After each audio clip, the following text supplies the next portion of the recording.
Good morning, ladies. Today we are still in the book of Jude, but before we look in the actual passages, I want to ask you a question. Do judges always get it right in the courtroom?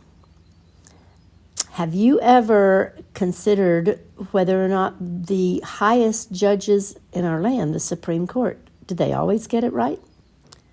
Well, have you ever heard of the Dred Scott decision? Or Plessy versus Ferguson? Or Roe v. Wade? These are all Supreme Court, very famous Supreme Court decisions that later were rescinded because they did not get it right. So, can we really trust our judicial system? And the answer is no, because they're human. But the bigger question, and the more important question is, will the God of heaven and earth get his judgments right? And I hope you know that the right answer is absolutely yes. He is the God of justice, and he is the God who is the only God who is capable of getting judgments right. So we are those who come under the authority of the God who is just and who brings judgment, under the authority of his word. And in so doing, we can trust that his judgments will be correct and that we will be blessed by them. It'll be a glorious thing to come under his authority and knowing that his justice is correct. Now, we're in the book of Jude. As I said, we have had 2 lessons so far, and in the first one, we only went through 4 verses, or 5 verses, and in those verses, the main thing that Jude wanted us to know, first of all, is that we are kept and dearly loved by God, and that relationship, that secure, wonderful, binding relationship is so important to us. And he is going to finish the chapter or the book on a larger discussion of that, how we are kept and how we can keep ourselves in his love. And so it's a very encouraging point that Jude is making. But in the middle of it all, it is very difficult. In the middle of the encouragement of the opening passages, the greetings, and the closing, and the glorious, beautiful closing verses, we've got to deal with some very hard things. Now, after the greeting in the first 2 verses, then we saw that Jude was very concerned that we contend for the faith. And the idea of contending for the faith is to fight for it. To fight for it in your own heart and mind so that you don't waver. You don't let the culture or your circumstances or anything else sway you from the gospel that was passed down to us from the prophets and the apostles, that was brought to us, delivered to us once and for all. It's settled. And by settled, I mean that we don't mess with it. We don't tinker with it. We don't get to pick and choose like you would at a buffet what you want and how much of it you want. It's kind of an all or none thing. You either are his child through new birth, through the process of being born again, being confessing and repenting of sin and receiving that new life that is offered through faith in Jesus Christ. And then living out a life of producing fruit through your obedience to God. That's the gospel. And he says you can't tinker with that. So contend for it personally in your own heart, but also contend for it among those other people you know, maybe in your church, in your small group, in your Bible studies. Make sure that you always stand for the truth of the gospel, rather than allowing what someone else says pull you away from that defined truth. And what the problem was there that Jude was addressing was within the church. Okay, it wasn't the world and atheists and, just those that wanted nothing to do with God. The problem was coming from the attacks on the gospel were coming from within the church. And so everyone looked really good. They clean up well on Sunday morning. But then the problem became evident in little ways where Jude as well as Peter are both very famous for addressing false teachings and that were slipping in among the true believers. And so that's what we've been dealing with. Last week, we looked at some examples from the Old Testament that Jude gave to us that were very difficult to really look at and accept as being a comparison that we should be aware of. He spoke of the Israelites who wandered in the wilderness because of their lack of faith, their unwillingness to really truly accept what Moses was telling them about God. And so they fell away and they were destroyed for it. There was judgment. And here is our question.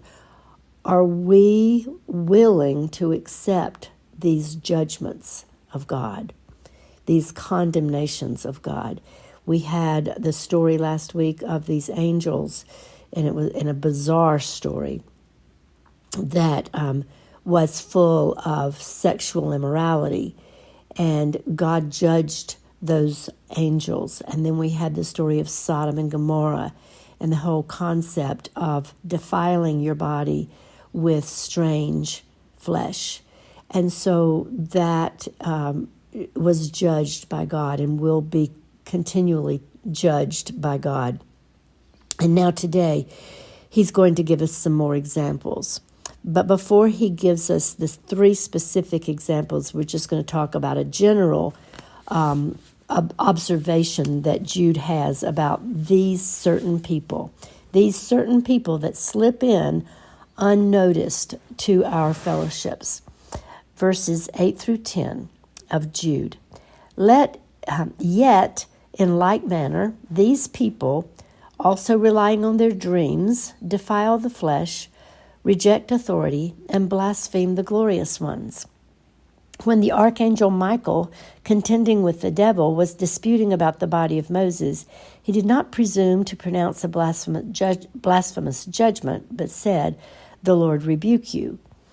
But these people blaspheme all that they do not understand, and they are destroyed by all of that, like unreasoning animals, understanding instinctively. All right, so let's look at how Jude is describing these people, these certain people that are slipping in. So he says, in like manner as what we saw before, Sodom and Gomorrah, the defiant Israelites.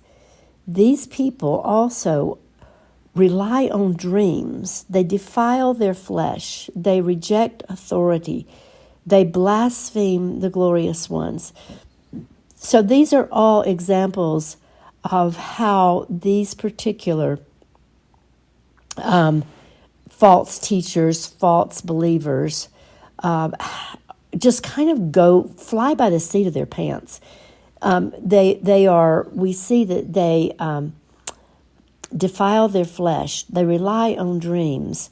They, later in verse 10, they're like unreasoning animals, understanding instinctively. So it's the idea that whatever feels good, they do. They just go from one experience to the next and live though lives that are full of immorality because it just feels good. And so they just allow that base fleshly nature control them. In terms of the dreams, it's the idea of whatever comes to their mind. It could also be literally dreams too. It could be, as I've looked at the commentaries, it could be the idea of whatever you dream about, then enact it. And that could be dangerous because I sure don't trust my dreams. My dreams are kooky. And so, the idea of allowing dreams, but further, because it's in the context of the church, there's some commentaries that say maybe it's people who have dreams that they think are from God. And so they try to make these pronouncements saying that God has told them something. And so it's going to happen, on such and such a date. And he's saying, you can't trust that because there's no evidence. There's no good spiritual fruit in their lives. So why would you follow someone that's kind of making these pronouncements about the future when they have no evidence of actually being children of God? They may say it in their words that they are God's child and probably think they're his favorite, but they are not. They reject authority. That's a big deal with these people. They reject authority. And then they blaspheme the glorious ones. And the blasphemy is this idea, it kind of goes along with this rejection of authority because they ridicule or downplay or push back against those in authority, possibly in the church. Now, also, this is an interesting when he says in verse 9 that when the archangel Michael was contending with the devil and disputing about the body of Moses, he did not presume to pronounce a blasphemous judgment, but said, "The Lord rebuke you." So let me just say right off the bat, the point that Jude is making is at the very end. He did not blaspheme, he did not pronounce a blasphemous judgment against the devil, but said, "The Lord rebuke you." He didn't hold within his own self a prideful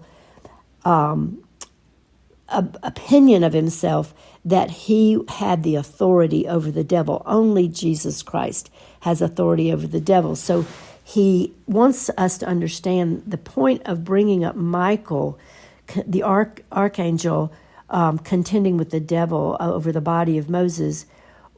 The main point is he understood that he did not have the authority over the devil. Only God did. So there was not that arrogant kind of power-hungry attitude. As far as disputing about the body of Moses, we do know from Deuteronomy 34, verses 5 and 6, that God himself buried Moses, and no one knows where that happened. We know that he didn't make it into the promised land, so it's outside of Israel. And we don't know why Jude is making this reference, but suggestions are that the devil knew that Moses was so revered among the people of Israel that he was wanting to, he thought that maybe I can steal the body of Moses and set him up as an icon that people will worship, and they'll worship Moses instead of worshiping God. That's one thought. Another thought is that the devil knew that Moses, who later on in Scripture, from the time that he died, he appeared in bodily form with Jesus at the Transfiguration, on the Mount of Transfiguration, along with Elijah. And maybe Moses didn't want that to happen. I don't know. Maybe the devil somehow knows that the thought is that Moses and Elijah will appear again in the temple courts in Israel whenever, just before Jesus returns as witnesses. And maybe he wants to prevent that from happening. We don't know. Okay, we do not know why Moses was doing that, but that's not the point. Okay, and so we could discuss it all day long and come up with some suggestions. But the point is that even the Archangel Michael, who is like the highest in the category of angels, he's as high as you can get. So he has a prestigious position. He has something to be proud of, but he's not arrogant. He understands his place. And his place is to simply say, "The Lord rebuke you," to the devil. And it's a great teaching for us to understand that we need to be very careful in battling the enemy, the devil. We need to battle the devil. There's no question about that. But we must put on the whole armor of God and battle the devil on our knees and contend with him in the name of Jesus Christ.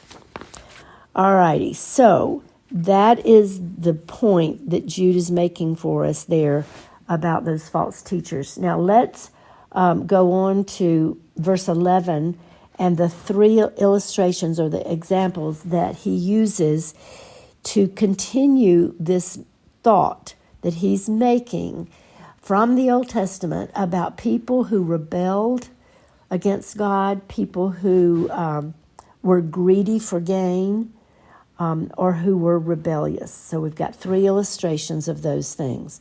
First of all, we have Cain. Second of all, we have Balaam. And third, we have Korah. So let me read verse 11. He begins with, "Woe to them, for they walked in the way of Cain and abandoned themselves for the sake of gain to Balaam's error and perished in Korah's rebellion." All right, do you hear those three examples? So let's notice, first of all, how Jude begins that sentence with "woe to them." That is a pronouncement of condemnation, where he is saying, just as Jesus said to it's an entire chapter in the Gospels of woe to the Sadducees, woe to the Pharisees, woe to the priests, woe to the different people who were greedy for gain. They were rebellious in nature. They were following error instead of truth. And so in like manner as Jesus, Jude is pronouncing condemnation. Woe to them. All right, so let's look at the illustrations. Cain, we saw, we talked about Cain. His story is in Genesis 4, 1 through 16. We're not going to read it, but you can look at it later. But Genesis 4, 1 through 16 is where we meet Cain, one of the sons of Adam and Eve. And we saw the story where Cain and Abel, both at the instruction of God, brought a sacrifice, brought an offering to God. Cain brought something he was a farmer, and so he brought something that was the fruit of his labors, and Abel brought a blood sacrifice, an animal sacrifice. Most commentaries agree that they knew what God expected. That God had somehow given Adam and Eve instructions on how sacrifices were to be made, and it was to be an animal, a blood sacrifice from an animal. And so for Cain to decide, those smelly, bloody animals, that's just nasty. I think I'll bring the world's first charcuterie tray. Okay? I'm going to bring figs and olives and beautiful melons and all of these things that are the fruits of my garden. And it was incorrect. It was error rather than obedience. We saw just a couple of months ago in 1 John 3:12, where John, in commenting about Cain's error, he said that Cain was of the devil and was filled with evil deeds. Hebrews 11:4 says, by faith Abel offered God a more excellent sacrifice than Cain, through which he was commended as righteous. And God commended him by accepting his gifts. So the evil heart that Cain had in disobeying the commands of God didn't end there with just a beautiful fruit tray. It progressed because his anger at his vegetables and fruit being rejected resulted in him murdering his brother, the first murder in the Bible. And so the thing that he's remembered for isn't as much as, we know that Cain killed Abel, and that's kind of an old story that's familiar, but the main point was that he refused to follow God's instruction when it came to offering a sacrifice. He thought he knew better. And that's the problem here. The walking in the way of Cain is walking arrogantly in our own understanding. Okay, our own understanding. We saw earlier in that description of those that they walk in their own understanding. They understand instinctively like an unreasoning animal. So their understanding, that walking in their own understanding is, it feels good. Let's just do it without following God's commands.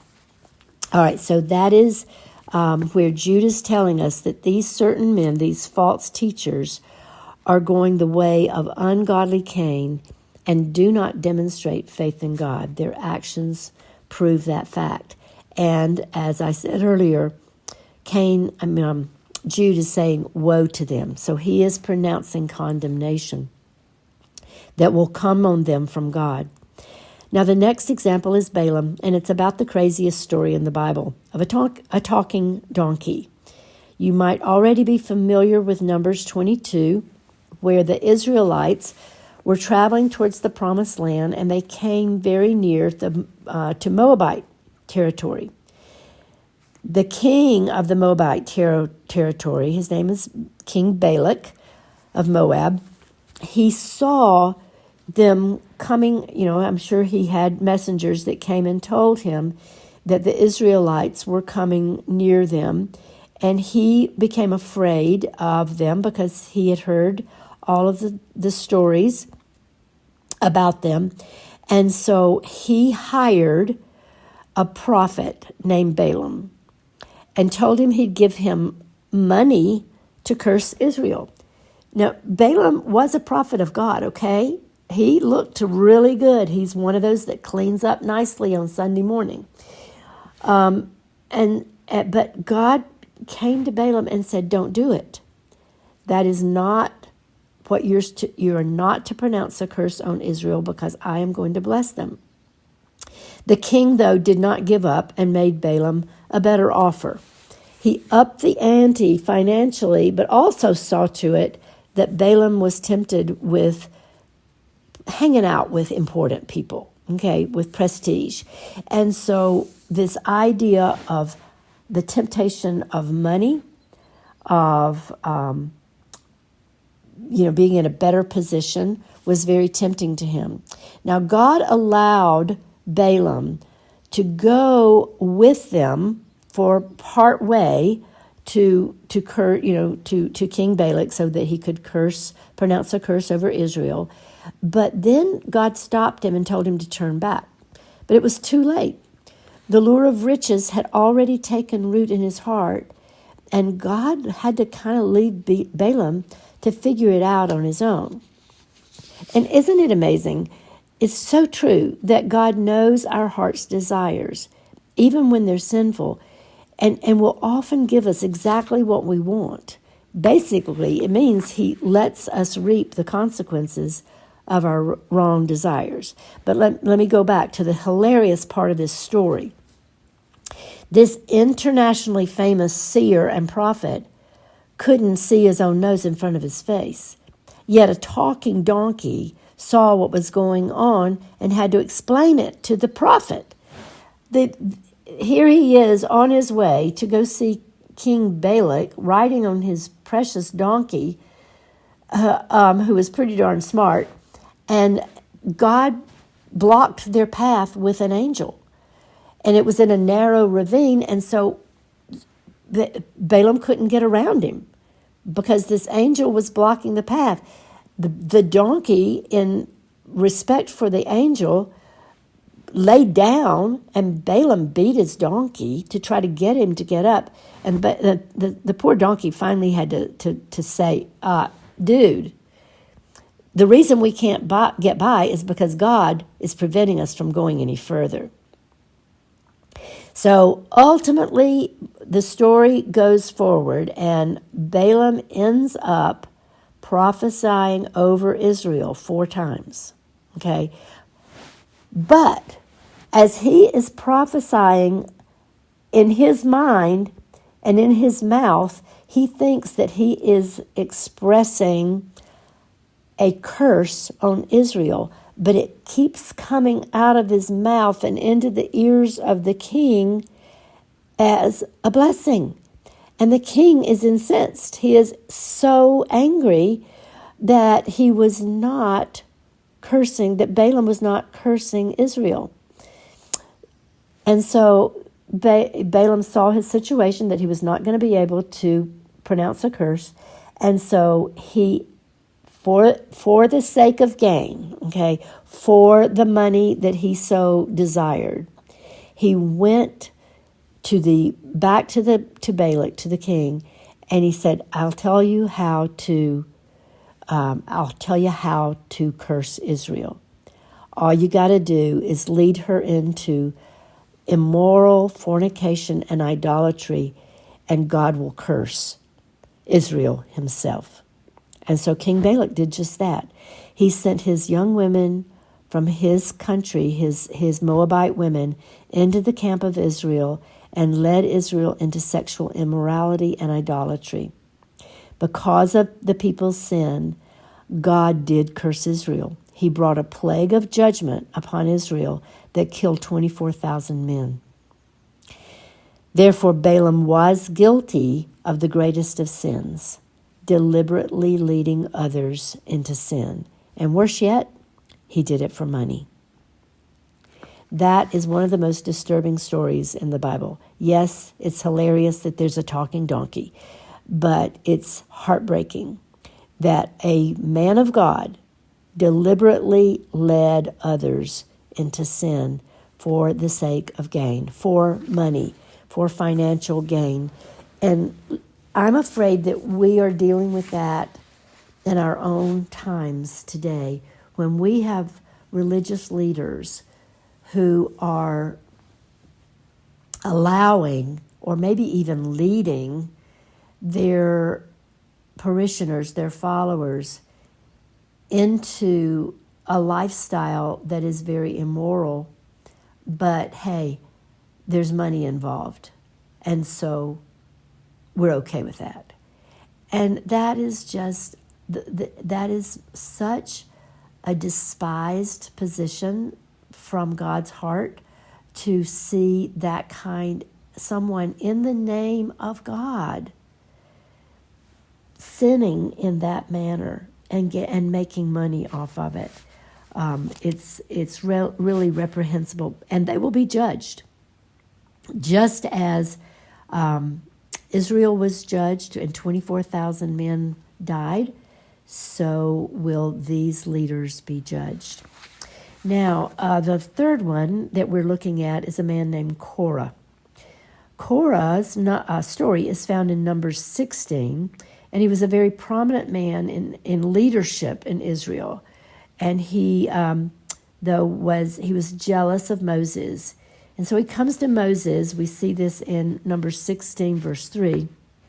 And he said, Moses, you take too much upon yourself, for all the congregation is holy, every one of them, and the Lord is among them. So why do you then exalt yourself above the congregation of the Lord? And so the Korah and his followers, his fellow Levites, resented the authority that God had given to Moses and Aaron. He resented it, and he is going to rebel against it. He is rebelling against it.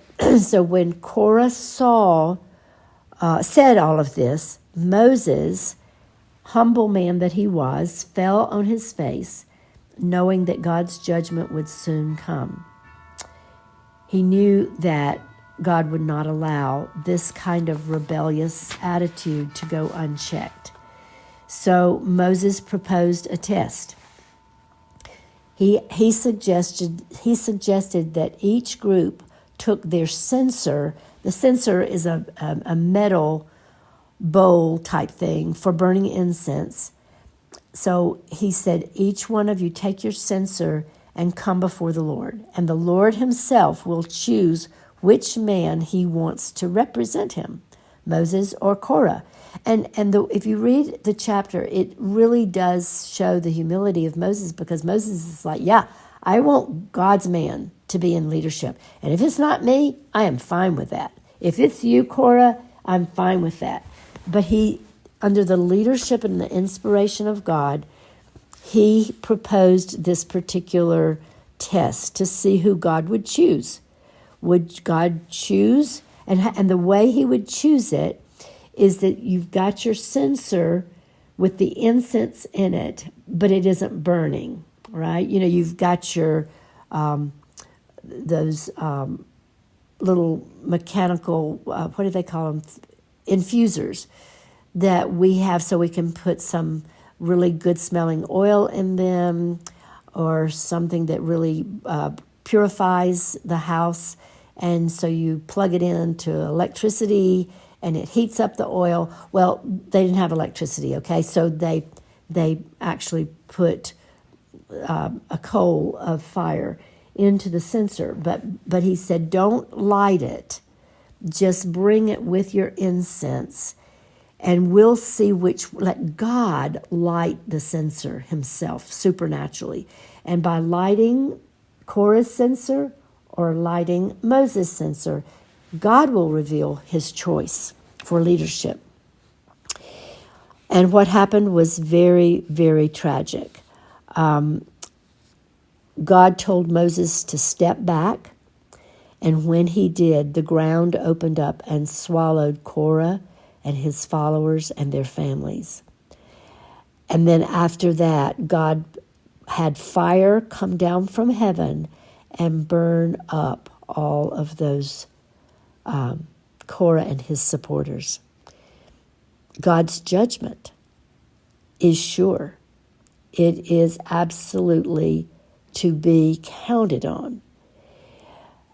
But it was because of rebellion.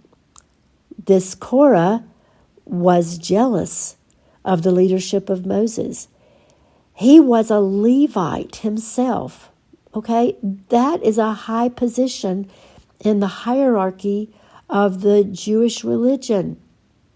The Levites had important jobs in tending to things in the temple. He was not in the priestly family, but as a Levite, he had his own God-appointed sphere of ministry, yet he was not content with it. He wanted the ministry and authority of Moses. And it's interesting. The people, if you go back and read this, the people who witnessed this judgment, they were angry. They didn't think God had the right to judge the way that he did. Do we sometimes have that same mindset? Do we sometimes judge God because he's judged? We don't like what God thinks about our sin. And so you have no right to judge me. That's a very dangerous place to be. And it's one of the things that I think that we need to consider personally is, do I surrender and submit to God's plans for judgment? We want to go on in this passage a few more verses because it really does bring about another judgment that is to come.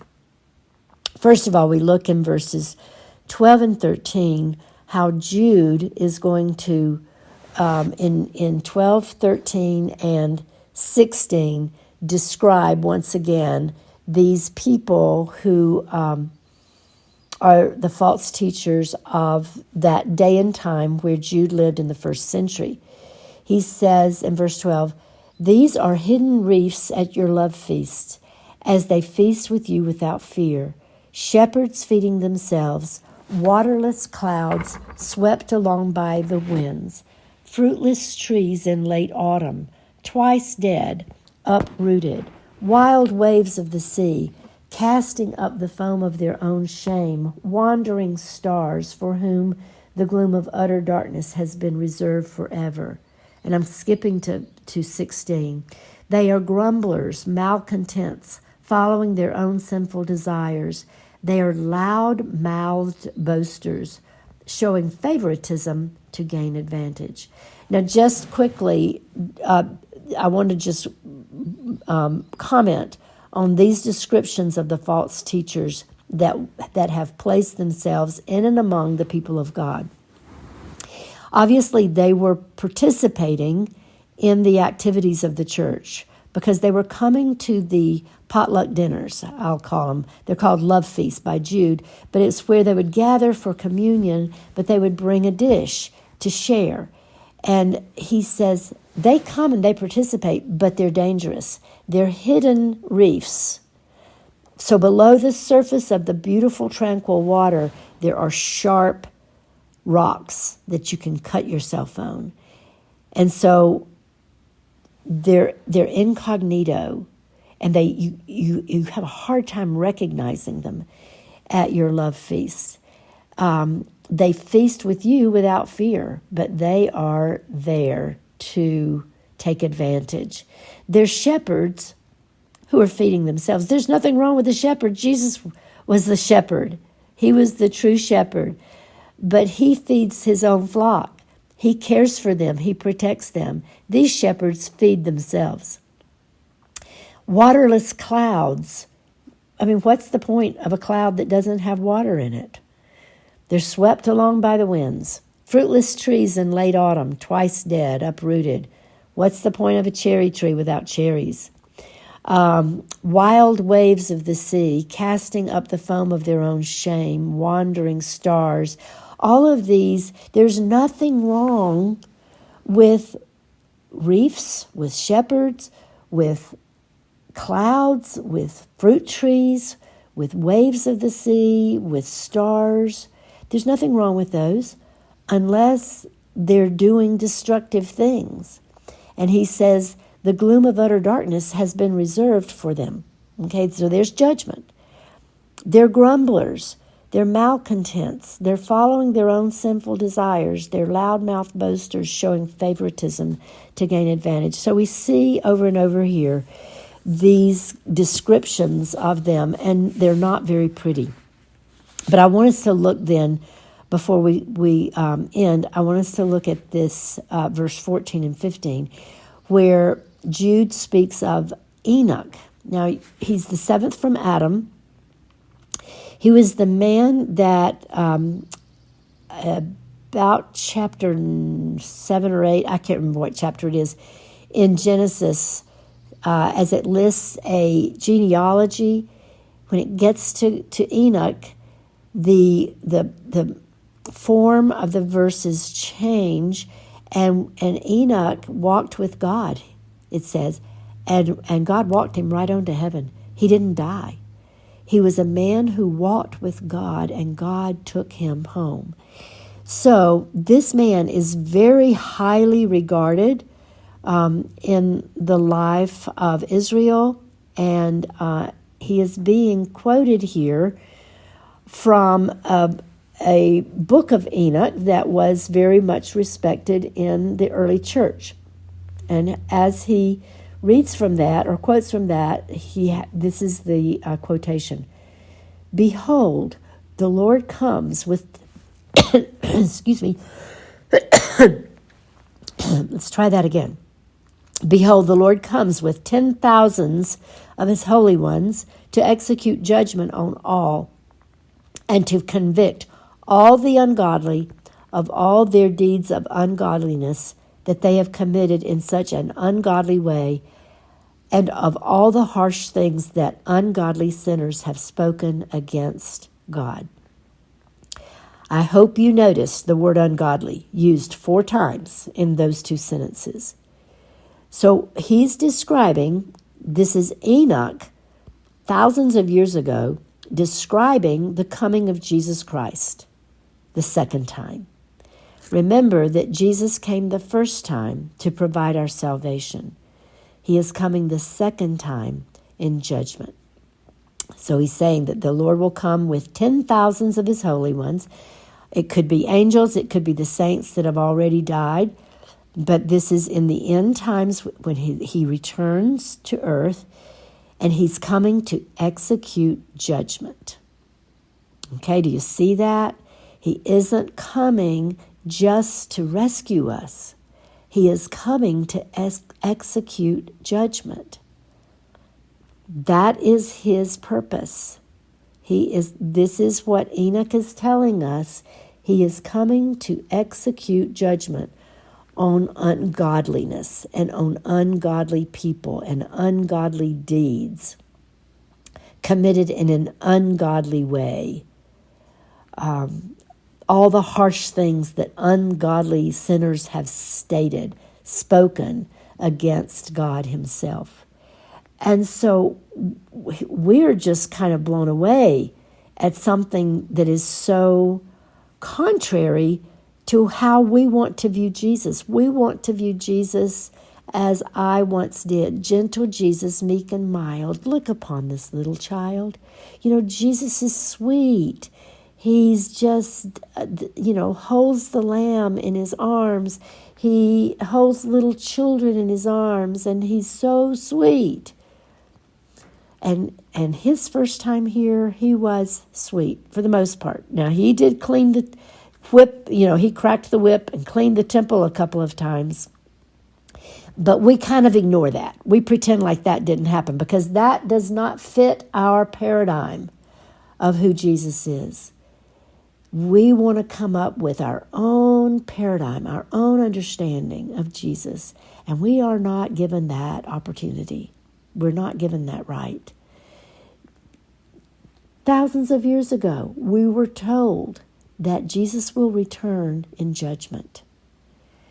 And you can't read the book of Peter or the book of Revelation or the book of Jude or many of the words that Jesus spoke, but he spoke them in such a veiled way that we were able to just kind of pretend like we didn't understand, I guess. But he's coming to judge the living and the dead. I love that there's a verse in Hebrews that says, "It is appointed unto man once to die, and after that to face the judgment." And so that is what Jude is trying to give us a strong warning that we must accept this teaching. We must accept this fact that we must repent of our sins and we must turn fully and unreservedly to the Jesus of the Bible, not the one we've created in our own minds to suit our own desires, but who Jesus really is. Okay, so that's enough for today. I want to encourage you that next week's lesson is going to be so much better, easier, more enjoyable, because we're looking back, as I said at the beginning, at the beautiful relationship that we have with Jesus Christ, his love for us, that we are his beloveds, and that a lot of encouragement on how we stay in that love. All right, that's it for today. Thanks for listening.